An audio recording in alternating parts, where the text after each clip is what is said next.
एक मोठं नाव कुमार रणवीर राहुलभाई पाटील आडवरीकर कल्याण यांचा बिनजोडचा बादशाह याने त्या दिवशी वाढदिवस झाला आणि त्या वाढदिवसाचं आज मोठं गिफ्ट दिलं आहे. राहुल दादा, खूप साऱ्या शुभेच्छा तुम्हाला. दादा, आज मी मागच्या मैदानात सांगितलं होतं की ज्योतिबाचा गुलाल मी राखून ठेवलाय आणि मी पेडगावला तो 100% मला मथुर देणार आणि आज तुम्ही स्वतःहून तो गुलाल आज तुम्ही स्वतःला पण लावला आणि मथुरला पण लावला. काय सांगाल आजचा? मथुर माझा कालीज आहे. त्या कालदाच्या तुकड्याने जो माझा शब्द होता तो आज पूर्ण केला. मी पाठीमागच्याच मैदानामध्ये बोललो होतो, ज्योतिबाचा गुलाल मी घेत होतो त्या मैदानाला, मी वापस घरात ठेवला.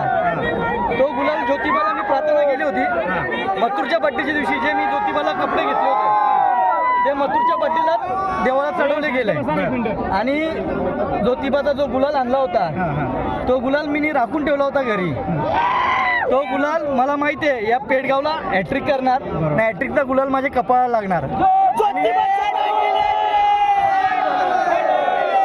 आणि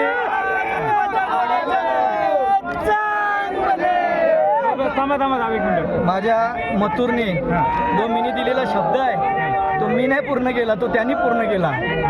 म्हणजे एक असते ना, एक इमानदारीने जीव लावलेला असतो ना प्रामाणिकपणे, तो आज मला समजला. दादा, तुमच्या जरा डोळ्यातून अश्रू अनावर झाले आता या क्षणी, काय सांगा? काय मथुरची जागा आयुष्यामध्ये असं काही म्हणजे मला असं वाटत नाही तर कोणी घेईल माझ्या मनामध्ये. कारण की आज म्हणजे ही हॅट्रिक पाठीमागच्या टायमाला चुकली. हॅट्रिकचा गुलाल लागला पण तो पळून नाही झाला.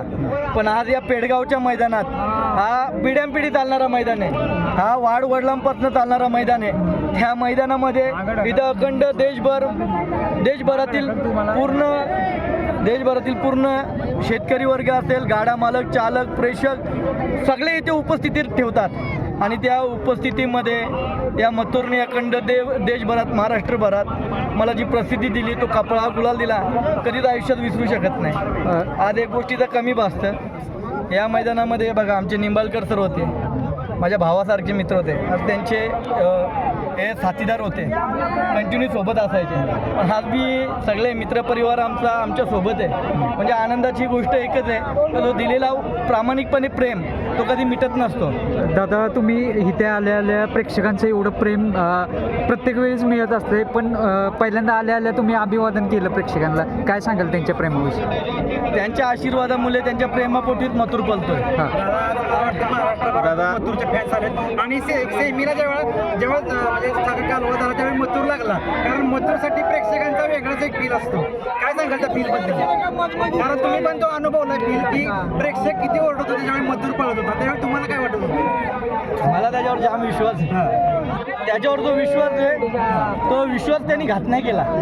तो विश्वासाला कुठे तडा नाही दिला.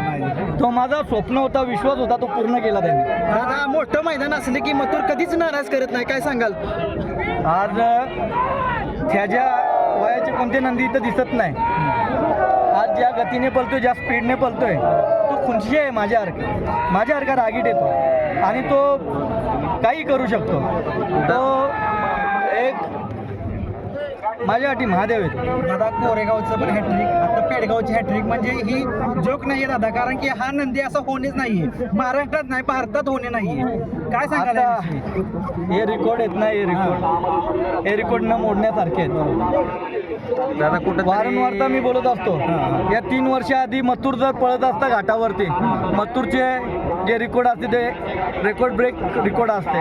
कारण की तो आदातमध्ये चांगल्या नंदीनं घाम फोडायचा, स्पीडच्या नंदीनं घाम फोडायचा. त्या टायमाला आपला निसर्ग गार्डनचा सुंदर बॉस एवढा पळणारा नंदीच नव्हता. त्या नंदीमध्ये आमची बिंदोडला एक गाडी झाली होती. समोरची गाडी पण खूप छान पळत होती, खूप सुंदर होती आणि खूप स्पीडची होती. त्यांना अर्ध्या रस्त्यात ठेवली होती ती गाडी, एवढा गाडीला स्पीड होता. म्हणजे मथुरचा आदत वय कुठेतरी देवाच्या हातात आहे, पण तो आदात वय आज भरून काढतोय तो. दादा या वयामध्ये भरून काढते ते 3 वर्ष गेलेले आहेत ना, ते या वर्ष या टायमाला तो भरून काढतो. तुमच्या दादा, मनात रायबाबद्दल दादा जी काय काही सांगाल? इच्छा असते ना आजपर्यंत आपण बघत आलोय, मथुर ती कायम सत्यात उतरवत आलाय. तुमच्या मनामध्ये जी गोष्ट चाललेली असते ती मथुर मैदानात सत्यात उतरवत आलाय. काहीच बोलण्यासारखं नाही, बरोबर. आज शब्दच नाही. दादा, मथुरच्या तुमचा- पुढे शब्दच नाही, आज त्याच्या पुढे काहीच बोलू शकत नाही. दादा रायबाबद्दल काय सांगाल? साहेबांनी खूप छान सुंदर अशी साथ दिली मथुरला. मी बोललो होतो ना, आमची घरचीच गाडी पळणार. रायबा जिथे असतो तिथंच मथुरा असतो, त्याच गावामध्ये असतो आजूबाजूला. मग त्याच्यामुळे त्यांचे आणि माझे एकदम फॅमिलीसारखे संबंध आहेत. आणि आधी त्यांनी ठरवला होता मुंबईत, म्हणजे त्यांना माहीत नव्हता मी बारीक ड्रायव्हर केला आहे म्हणून गाडीवर, कोणाला सांगितला नव्हता. मग त्यांनी पंकजला आणला होता.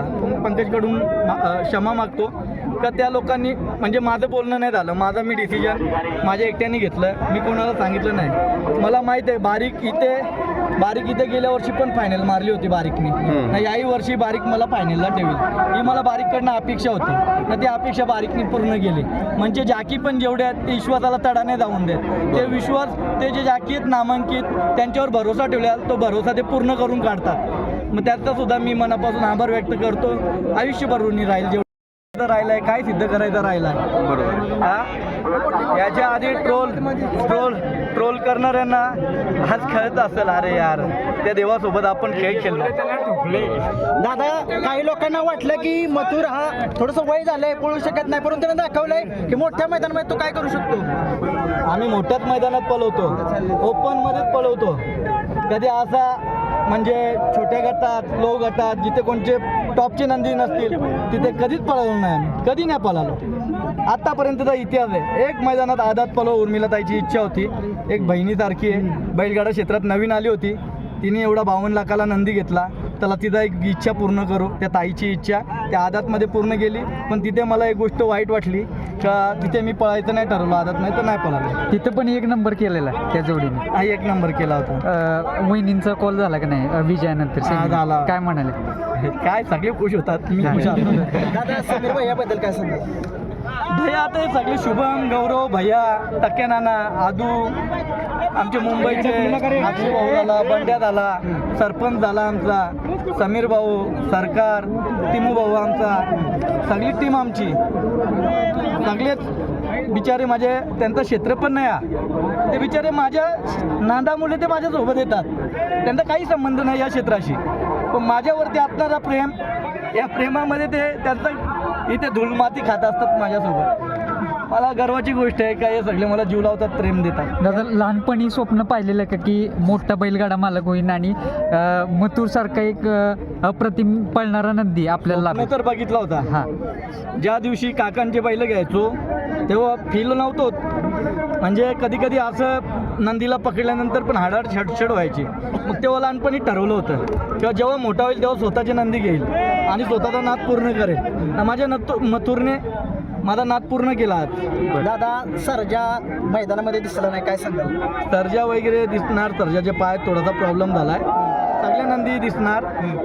मथुर आज पळाला, आज खूप मला आनंद आहे. आणि या पेडगावसारख्या मैदानामध्ये आणि पेडगावकरांनी मला जो न्याय दिला या मैदानामध्ये, 3 गाड्या हातातून सुटून पट्टी क्रॉस करून गेल्या होत्या, आपली गाडी पट्टीच्या आतच थांबवली. जे माझी फॅमिली कुटुंब आहे ना, त्यांचा मी कायम ऋणी आहे. त्यांनी माझ्या मथुरला पकडला म्हणून मी आज इथे फायनलपर्यंत राहिलो. त्यांच्यामुळं म्हणजे जनतेचा प्रेम लागतो, जनतेचा पाठिंबा लागतो.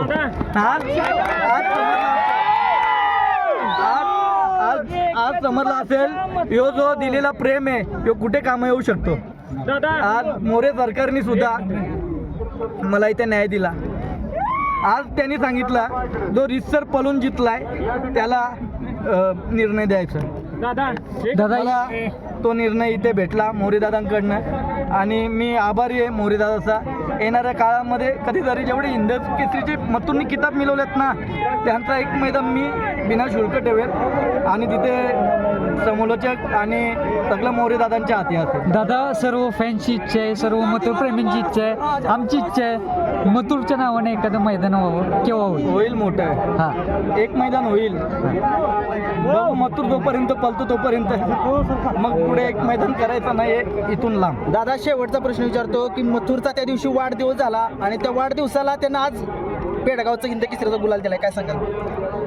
आज बघा, प्रत्येकजण बोलत असतो राक्षस आहे, भूत आहे, ते पण आज मला समजलं की खरोखर देव आहे.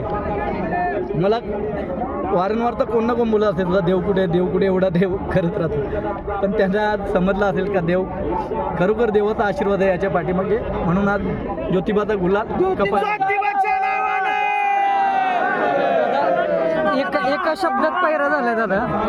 रायबाची मालक पण म्हणाले एक शब्द फक्त दादांसोबत बोललेला आणि लगेच पैरा झाला, काय सांगाल? मी कधी, मला असं कोणाला दुखवायला आवडत नाही ना. मी आहे ना या पैरे बिरे करण्याच्या भसकडी जास्ती नसतो ना. मी ज्या दिवशी ठरवला हे बघा पैरा करायचा मन खुलेपणाने करायचा, नाही तर सांगतो, बघतो, करतो. आज मेहरबानचे मालक दीपक शेठ पाटील चिरल्याचे, मेहरबानला कोणी पैरा नव्हता देत, तो कार्तिक पैरा केला, टॉपच्या गाड्या मारल्या, पैरा आम्ही केला. आम्ही आज आनंदाची गोष्ट वाटते. दीपक शेठ माझा मित्र आहे. जेव्हा मथुर महबूब पळायचा ना, या मथुर महबूब मुले ओळख झाली अखंड महाराष्ट्रभर, देशभरात. त्याच दीपक पाटीलचा आज मेहरबान पळाला. त्या मेहरबानने आणि कार्तिकनी या मैदानामध्ये फायनलला गुलाल घेतला. शेवटचा प्रश्न दादा म्हणतो, जे घरून लाईव्ह पाहतायत सर्व महाराष्ट्रभर आणि जे इथे आसपास सर्व चाहते आहेत महाराष्ट्रभर, त्यांना काय सांगाल? त्यांचे आभार कसे मानाल? अहो, मी बोललो ना, त्या चाहत्यांचेच मुलं आज मथुर गुलालात राहिला आहे. त्या चाहत्यांनी जर गाडी अडवली नसती, पकडली नसती, तर मी घरी गेलो असतो. आधी पण गाड्या सुटल्या दादा, शुभेच्छा तुमच्या. कोण अडवं गेलं नाही दादा. ज्यावेळी मथुरची गाडी सुटली त्यावेळेस पब्लिक येडवून मी स्वतः गाडी अडवा गेलेला. मी स्वतः पलीकडचे 1 नंबर फाटी होतो, त्या 1 नंबर फाटीवर मी त्या मथुरला धरायला तिथे गेलो. गाडी फॉल नाही झाली पाहिजे. गाडी मुंबईत नाही आल्या, गाडी आज तुमच्यावर आणि या मथुरवर असलेलं घाटावल्या लोकांचं प्रेम, त्याच्यामुळे एवढी लोक ती अडवायला गेली गाडी दादा. चालेल दादा, शुभेच्छा.